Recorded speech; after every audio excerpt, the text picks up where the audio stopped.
अस्सलाम वालेकुम। Weekly review के साथ मैं हूं यूसुफ सईद। इस वीक हमने मार्केट में देखा कि एक मिक्स मोमेंटम रहा और मार्केट जो है वो दोनों साइड पे मूव की। सबसे ज़्यादा लोगों के जो इन्वेस्टर के कंसर्न थे वो रिगार्डिंग मैक्रो इकोनॉमिक इंडिकेटर, और उसमें भी जो है वो करंट अकाउंट डेफिसिट और ट्रेड डेफिसिट से रिलेटेड थे। हमारा ट्रेड डेफिसिट, जिस तरह हमारी इंपोर्ट इंक्रीज़ हो रही है, हालांकि पाकिस्तान ने इस साल जो है वो सबसे ज़्यादा इंपोर्ट की, अगर हम प्रीवियस ईयर को देखें मोर देन $25 बिलियन की जो एक्सपोर्ट हुई है, लेकिन उसके साथ साथ हमारी इंपोर्ट भी जो है वो इंक्रीज़ हुई है as compared to last year. जो टोटल पाकिस्तान का FY21 का ट्रेड डेफिसिट है वो बढ़ के जो है $31 बिलियन पे जो है पहुंच गया है। एस अगेंस्ट अगर मैं लास्ट ईयर से कंपेयर करूं, जो 34% ज़्यादा है, जो $23 बिलियन था लास्ट ईयर। इसके अलावा जिस तरह इंटरनेशनल मार्केट में कमोडिटी प्राइसेस इंक्रीज़ हो रही हैं, जिसमें ऑयल प्राइसेस और डिफरेंट कमोडिटी प्राइसेस हैं जो हमारे इंपोर्ट बिल पे जो है प्रेशर मेंटेन कर रही हैं,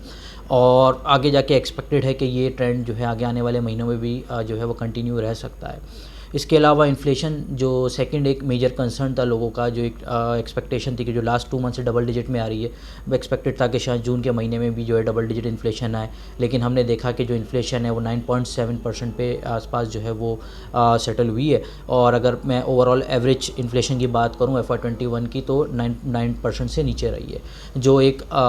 गवर्नमेंट का टारगेट जो है 6% 7% का था, वो तो अचीव नहीं हुआ, लेकिन जो एक स्टेट बैंक का टारगेट था जिन 7% to 9% के गैप के एक प्राइस एक रेंज में रहेगी, उसके अंदर ही रही है। आगे जाके जिस तरह बेस जो है वो एक बेस का इफेक्ट आएगा आगे जाके, और एक्सपेक्टेड है कि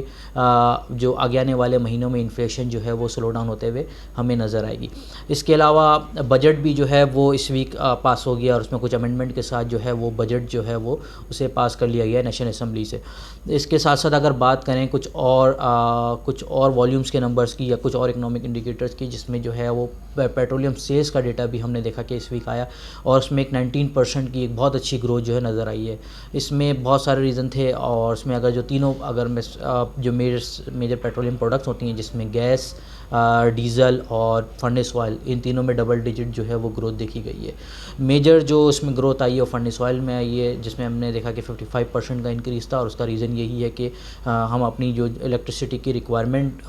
जो है वो कुछ ज़्यादा है, और हमने देखा है कि जो हाइडल इलेक्ट्रिसिटी है, या इसके अलावा हमारे कुछ गैस RLNG टर्मिनल है वो मेंटेनेंस के लिए बंद है, और गैस की शॉर्टेज की वजह से हम FO बेस्ड पावर प्लांट चला रहे हैं, जिसकी वजह से FO की सेल्स में इंक्रीज़ देखा गया है। इसके अलावा मोटर सेल्स जो है वो डायरेक्टली हमारी कार सेल्स से या ऑटोमोबाइल सेल्स के साथ लिंक होती हैं, तो जिस तरह उनमें ग्रोथ आ रही है उसी तरह जो है पेट्रोलियम सेल्स के अंदर भी हमने ग्रोथ देखी है। इसके अलावा डीजल जो है वो ऑलरेडी इकोनॉमिक एक्टिविटीज़ के साथ लिंक है, तो इकोनॉमिक एक्टिविटीज़ जिस तरह इंक्रीज़ हो रही है, इस तरह डीजल की सेल्स में भी जो इंक्रीज़ आया। इसके अलावा अगर सीमेंट की सेल्स की बात करें, तो सीमेंट की जो ओवरऑल सेल्स है वो भी डबल डिजिट ग्रोथ के अंदर जो है वो रही है, और आगे एक्सपेक्टेड है कि जिस तरह कंस्ट्रक्शन एक्टिविटीज़ चल रही हैं, डैम्स कंस्ट्रक्ट हो रहे हैं, हाउसिंग सोसाइटीज़ है,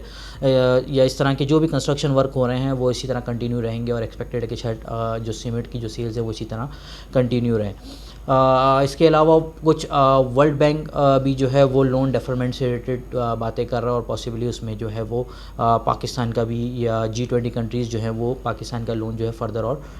डेफर कर सकते हैं। इसके अलावा KSE 100 इंडेक्स की बात करूं तो वॉल्यूम वाइज और पॉइंट वाइज दोनों जो है वो फ्लैट ही रहा है। इंडेक्स ने जो है इस वीक तकरीबन 80 पॉइंट्स गेन किए हैं, और इंडेक्स जो है वो 47,686 पॉइंट बंद हुआ है। इन टर्म्स ऑफ वॉल्यूम की बात करें तो वॉल्यूम जो है लास्ट वीक से थोड़े से कम रहे हैं, और इस वीक जो है तकरीबन 3.11 बिलियन शेयर्स का काम हुआ है। जिस तरह टेक्नोलॉजी एंड कम्युनिकेशन सेक्टर हर वीक जो है वो आउट परफॉर्म कर रहा है, अगर मैं वॉल्यूमेट्रिक टर्म्स में बात करूं, इस वीक भी जो है टेक्नोलॉजी एंड कम्युनिकेशन सेक्टर जो है वॉल्यूमेट्रिक टर्म्स में जो है इसमें सबसे ज़्यादा काम हुआ है। इसके बाद बैंक्स और फूड सेक्टर के अंदर सबसे ज़्यादा काम हुआ है।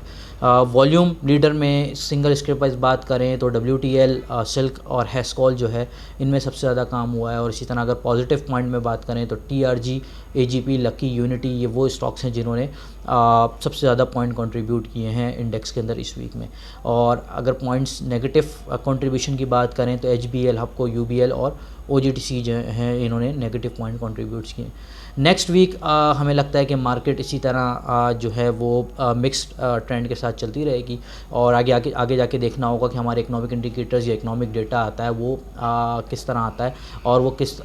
किस तरह का जो है मोमेंटम सेट करता है। तो मेरे ख्याल से जो लोगों का इन्वेस्टर का कंसर्न एक यही है कि मैक्रो इकोनॉमिक इंडिकेटर और जिस तरह जो इस वक्त हमारा जो खित्ता है उसमें